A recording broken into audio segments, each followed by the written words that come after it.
Chapter 1 begins in the quiet grandeur of the mansion where silence had learned to obey him, where walls echoed wealth but never warmth, and where Adrian Blackwood, a self-made millionaire feared by boardrooms and pitted by tabloids, lived with a single rule carved into his bones: no one touched him, not ever, not since the night fire rewrote his face and stole his family. A night that left a jagged scar crawling down his cheek like a memory that refused to sleep, a mark he hid behind tailored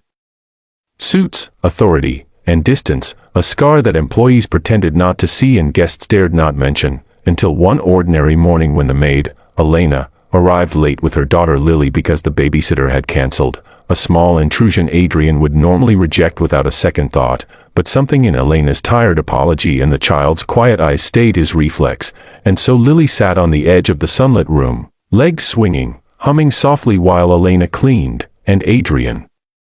worked through papers, pretending the child wasn't there, until the sound stopped, replaced by soft footsteps, and before he could pull away or bark an order, tiny fingers brushed his cheek, right over the scar, and the world locked in place, his breath trapped between heartbeats, muscles frozen, decades of armor cracking in a second, the room vanishing as the past surged forward, smoke and heat and screams pressing against his skull, until the child spoke in a voice so gentle it didn't belong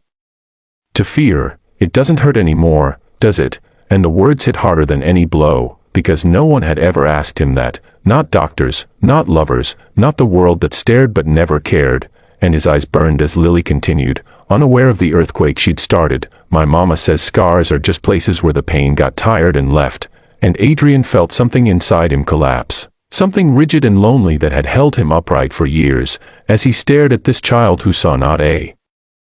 monster or a legend but a man who had survived. And Elena gasped from behind, mortified, rushing forward, apologizing, ready for dismissal, but Adrian raised a hand, not in command but in surrender, his voice rough and unfamiliar as he asked Lily her name, asked her if she believed what she said, and she nodded with the certainty only children carry, telling him that her father had a scar too and that he still smiled, and with that simple truth the mansion felt different, lighter, as if a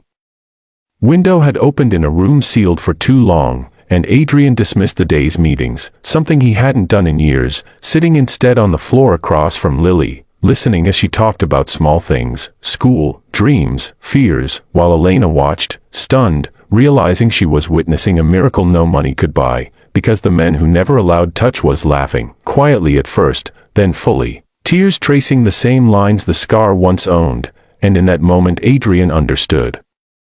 that healing didn't arrive with time or power but with connection, with innocence brave enough to reach where adults wouldn't, and when the day ended he didn't fire Elena, didn't retreat back into his fortress, but offered her a permanent position, education support for Lily, and something rarer, trust, and as they left, Lily waved and said, "See,